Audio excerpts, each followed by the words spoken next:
The anime begins with our protagonist, Van Neuffertel, who was reincarnated in another world after dying from overwork. Now, in this new world, he finds himself in the body of a 2-year-old child and possesses the memories of the body's previous owner. When he meets his maid, she is surprised to see that he can speak fluently, and Van mentions the names of his family members, leaving the maid even more shocked. At a certain point, however, he asks where they are. Sometime later, while everyone is eating, we meet the rest of his family, the third son, Sesto, the middle child, Yard, the eldest, Murcia, as well as the head of the family, and Marquis, Jalpa. The atmosphere at the table is quite tense, except for little Van, who is very rude to the servants. His father asks what tasks each of them has for the day, and his sons, a bit nervous, talk about their duties. When it's Van's turn, he replies that, actually, he doesn't know, since there are so many things to do, but that he's interested in learning about the culture and history of that nation. His brothers are surprised to hear him, while their father bursts out laughing. He is impressed to see that, at just 2 years old, Van is already someone extraordinary, and makes it clear that, with him, the family's future is assured. The Marquis also shows his eagerness to see Van's magical aptitude test when he turns 8, as he expects great things from him. Next, it is explained that in that world, magical aptitude exists, and it is something essential. The nobility must master the offensive elements to protect the people, such as earth, water, wind, and fire. Those who have aptitude for other elements are considered a disgrace. Van's father and brothers have aptitude for all 4 elements. Sometime later, Van starts asking the servants about things in that world and discovers that there are other races, such as elves and dwarves. In addition, there are also magical minerals capable of storing energy, just like my power. In other words, this is magic. However, they are interrupted by the house butler, Espada, who asks Van if he still remembers the things he has learned. Van replies that he sometimes forgets a few characters, but that he still remembers well what he has studied so far. Espada puts him to the test by asking what 3 plus 2 is. Van gets a little nervous, since that scary butler frightens him, but he answers correctly. Espada then says that from now on, he will be responsible for his tutoring, and thus the hellish lessons begin. Van is bombarded with studies, but thanks to this, he quickly learns to read and write in just 1 week. Of course, he learns to read and write in that world, which means a completely different type of writing. Thus, 2 years pass under Espada's tutelage, and now, at 4 years old, his fencing lessons begin. A maid named Tio ends up giving him a good humiliation, and embarrassed, he goes after her. However, the other maids stop her and warn Tio that she is risking her own life by mocking the young master, since mocking a noble is a serious crime. They ask Van to punish her, while Tio nervously clenches her buttocks. However, Van just gives her a light tap on the head as a reprimand. The other maids say that's not enough, but Van replies that, for him, it is. In this way, a year goes by practicing fencing, and by the time he turns 5, he is already able to fight on equal footing with older military children, proving himself to be far superior. After all, they're just children, and their attacks are quite predictable. What surprises everyone the most, however, is how Van is able to get along with ordinary people, unlike his siblings, who look down on everyone. While he's resting, Subcommander D approaches and asks to see his hands. Upon examining them, he's surprised to find no calluses, since he thought Van trained even at night. Van then explains that studying too much leaves him exhausted. D reveals that, according to rumors, Espada wants him to study 3 times more than the others. Van can't believe it. Even so, D warns that if he wants to learn more about fencing, he can talk to Espada, since that old man is very stubborn. D believes that the young master should devote himself to the art of the sword, and that he himself would take charge of making him the best swordsman in the kingdom. Van replies that he likes both things, so he will keep working hard.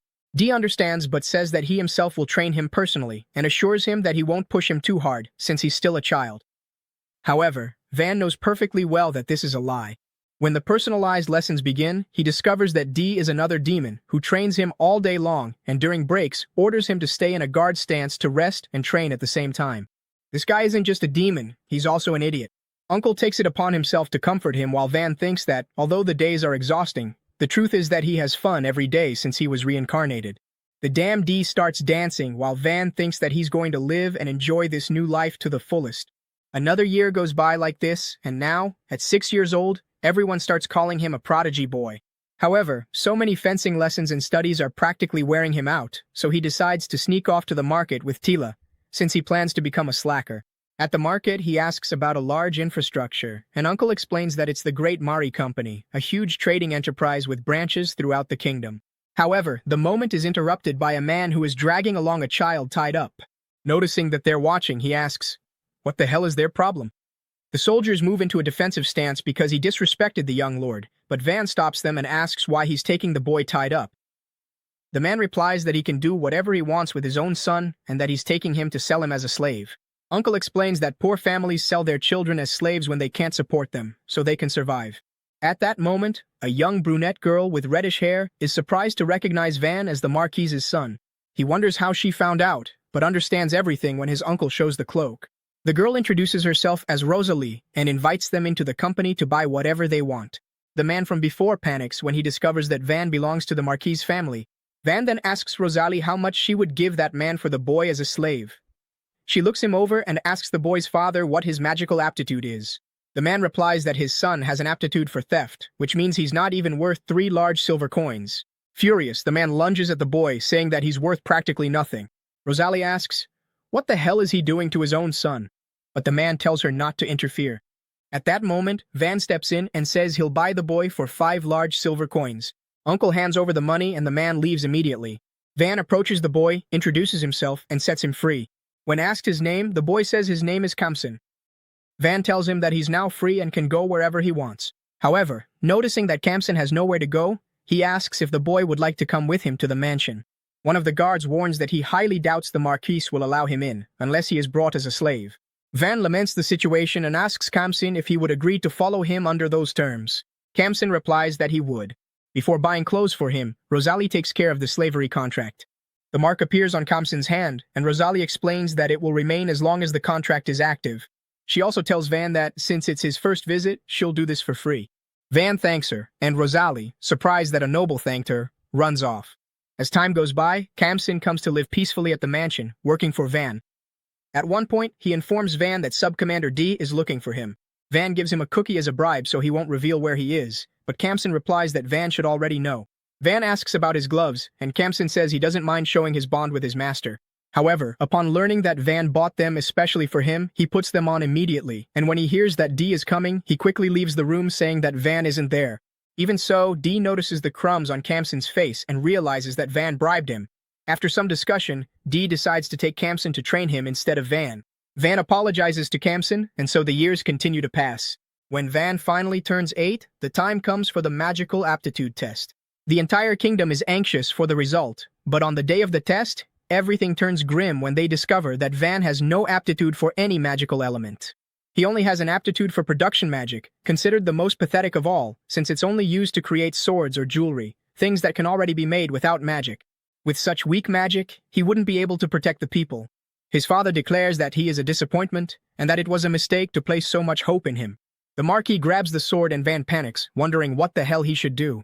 At the last moment, however, his brother intervenes. The father asks what he thinks he's doing, and Mercia replies that on the border of the Marquisate there's a village that, due to its location, has never been able to develop. Mercia suggests that the best thing would be to send Van there. The village has only about 100 inhabitants and no special products. To the north, there are mountains rich in resources, but they are inhabited by large magical beasts. Furthermore, the region borders the county of Ferdinand and, on the other side, the enemy kingdom of Yelineta, serving only for occasional military exercises.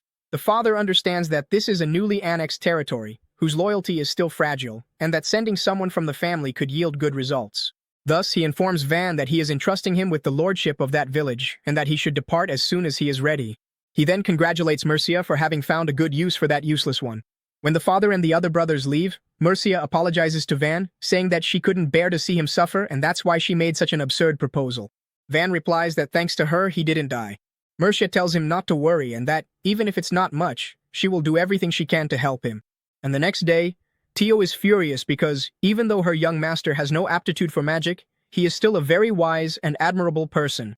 To her, it is a terrible injustice that he is being exiled to a remote village. Van replies that she doesn't need to worry because, in fact, he is excited. This way, he'll have more free time and will even be able to shape that village however he wants, living a peaceful and happy life. He watches his luggage being loaded and notices that they haven't given him an official escort. However, his brother Mercia hired 10 adventurers to protect him during the journey. Van feels very grateful to Mercia. At that moment, Tila runs up to him and announces that she is his personal maid and intends to go with him.